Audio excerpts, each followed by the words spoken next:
Hello friends, बहुत बहुत स्वागत है आप सभी का आपके अपने YouTube channel the live maths पे।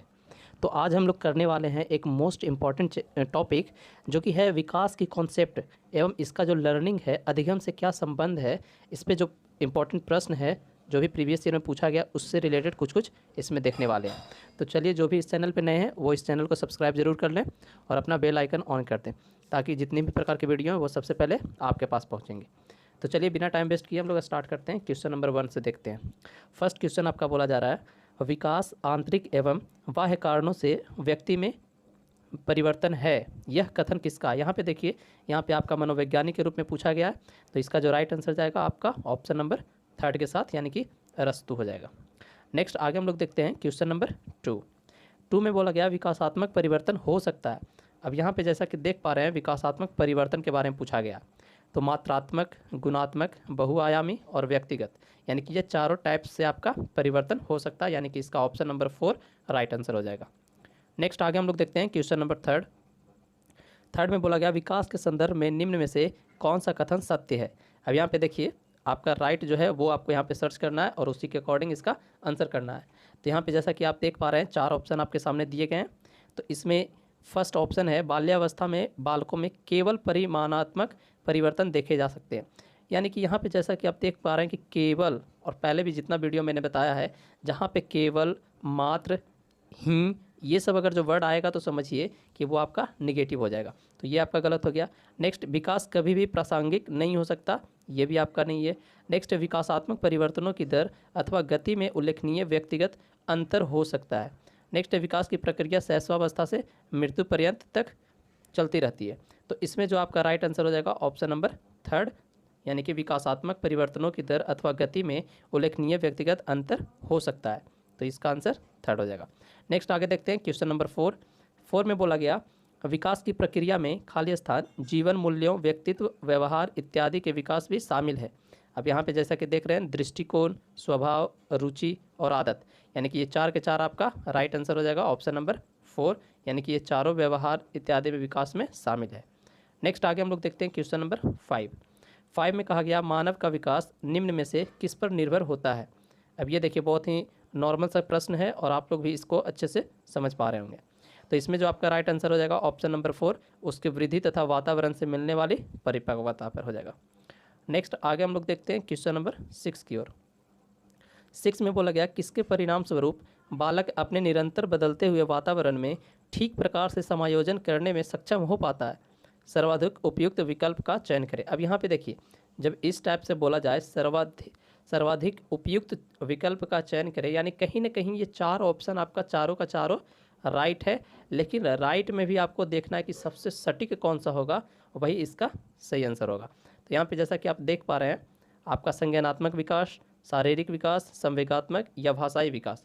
तो इसमें जो आपका सबसे सटीक जाएगा आपका ऑप्शन नंबर 1 के साथ कॉग्निटिव डेवलपमेंट। नेक्स्ट आगे देखते हैं क्वेश्चन नंबर 7 में बोला जा रहा है आप अपनी कक्षा में से कुछ छात्रों को चुनकर 6 महीने में उनमें होने वाले विकास की एक रिपोर्ट तैयार करना चाहते हैं। तो इसके लिए आप निम्न में से क्या चुनेंगे। अब यहाँ पे देखिए 4 ऑप्शन है, ऑप्शन को हम लोग देखेंगे। तो फर्स्ट में आपका दिया गया है प्रत्येक माह उनकी लंबाई मापेंगे। नेक्स्ट है प्रत्येक माह उनका वजन तौलेंगे। नेक्स्ट है प्रत्येक माह उनकी रुचि, आदत, दृष्टिकोण, स्वभाव, व्यक्तित्व, व्यवहार आदि में होने वाले परिवर्तन की जांच करेंगे। और नेक्स्ट है प्रत्येक माह उनके शारीरिक आकार में होने वाले परिवर्तन की जांच करेंगे। तो ये जैसा कि 4 ऑप्शन आप यहाँ पे देख रहे हैं, तो इसमें जो आपका राइट आंसर जाएगा ऑप्शन नंबर 3 के साथ, ये आपका राइट आंसर हो जाएगा। नेक्स्ट आगे हम लोग देखते हैं क्वेश्चन नंबर 8 में बोला गया निम्नलिखित में से कौन सा विकास छोटे बच्चों में मानसिक व संज्ञानात्मक विकास में सर्वाधिक मददगार होता है।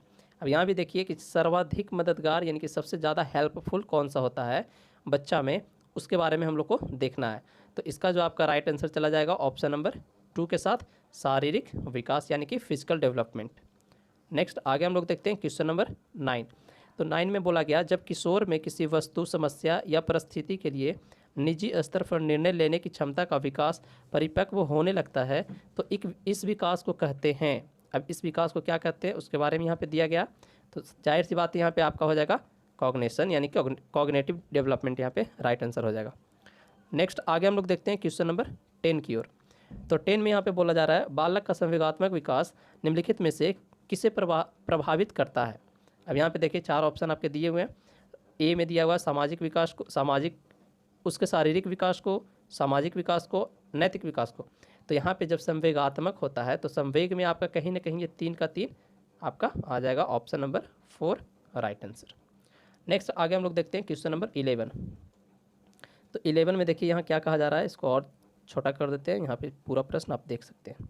11 में बोला जा रहा है विकास के विभिन्न आयामों के संदर्भ में निम्नलिखित में से कौन सा कथन असत्य है। देखिए आ गया यहाँ पे आपका नेगेटिव क्वेश्चन, यानी कि नहीं के सेंस में यहाँ पे क्वेश्चन किया गया है, तो उसी के अकॉर्डिंग आपको आंसर करना है। तो इसका जो आपका राइट आंसर चला जाएगा ऑप्शन नंबर 3 के साथ, भाषाई, मानसिक, संवेगात्मक, सामाजिक एवं चारित्रिक विकास विभिन्न आयु स्तरों में समान प्रकार से होता है। अब बताइए कि जब विभिन्न आयु स्तर अलग अलग एज के जब होगा तो उसमें समान प्रकार से कभी नहीं होगा, यानी कि ये आपका नहीं होगा, यानी कि गलत हो गया ये आपका। नेक्स्ट आगे हम लोग देखते हैं क्वेश्चन नंबर 12 में बोला जा रहा है आपकी कक्षा का एक छात्र राजू शारीरिक विकास की दृष्टि से काफ़ी पिछड़ा हुआ है। आपको विकास के निम्नलिखित में से किस आयाम में राजू के पिछड़ने की चिंता हो सकती है।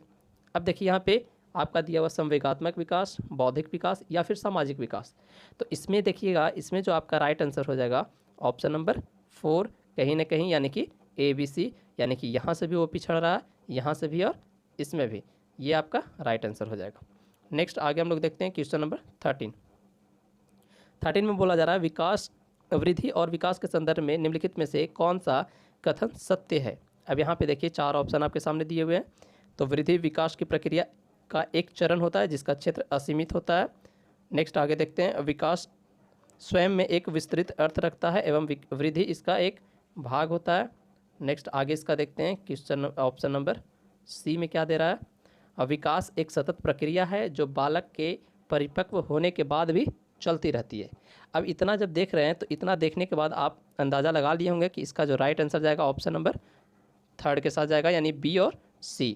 तब कहिएगा A। देखिए A में आप यहाँ क्या दिया हुआ था जो कि नहीं हो रहा, विकास, वृद्धि विकास की प्रक्रिया का एक चरण होता है जिसका क्षेत्र असीमित होता है। यहाँ पे देखिए अपोजिट दिया, वृद्धि का क्षेत्र असीमित नहीं, ये आपका लिमिट होता है, यानी कि परिपक्वता यानी मैच्योरिटी आने के बाद ये रुक जाती है। और विकास जो होता है, विकास निरंतर चलने वाली प्रक्रिया होती है, यानी कि यहाँ पे A आपका नहीं होगा। तो नेक्स्ट आगे हम लोग देखते हैं क्वेश्चन नंबर 14 की ओर। तो 14 में यहाँ देखेंगे क्या बोल रहा है, वृद्धि शब्द का प्रयोग खाली स्थान परिवर्तनों के लिए तथा विकास शब्द का प्रयोग खाली स्थान परिवर्तनों के साथ साथ खाली स्थान परिवर्तनों के लिए भी होता है। अब देखिए इस तरह का प्रश्न हो तो आप इजीली इसको अच्छे से पहले ऑप्शन पुट कीजिएगा, उसी अकॉर्डिंग आप इसको आंसर कीजिएगा।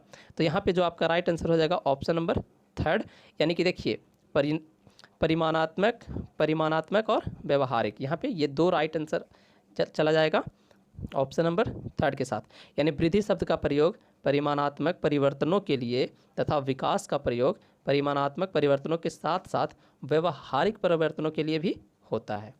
चलिए नेक्स्ट आगे बढ़ते हैं क्वेश्चन नंबर 15 की ओर। 15 में बोला जा रहा है सभी बच्चों का स्वस्थ शारीरिक विकास सभी प्रकार के विकास की पहली शर्त है। इसके लिए किन मूल आवश्यकताओं पर ध्यान देना आवश्यक है।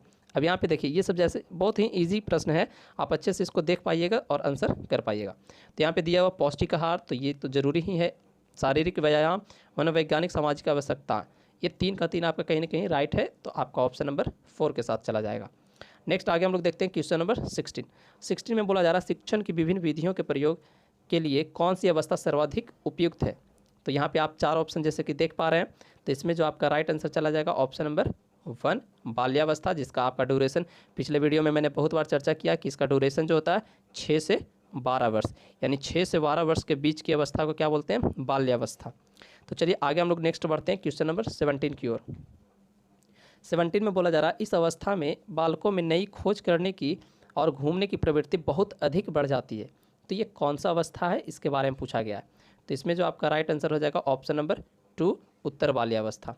अब ये देखिए बाल्यावस्था का जो 6 से 12 तो आपका मुख्य रूप से ऐसे देख पा रहे हैं, और बाल्यावस्था को ऐसे 2 बांटा गया है, एक होता है पूर्व बाल्यावस्था, एक उत्तर बाल्यावस्था। तो लास्ट का जो ये 9 से 12 जाएगा ये आपका उत्तर बाल्यावस्था, और उसमें घूमने की प्रवृत्ति बहुत अधिक बढ़ जाती है, तो ये आप ध्यान रखिएगा।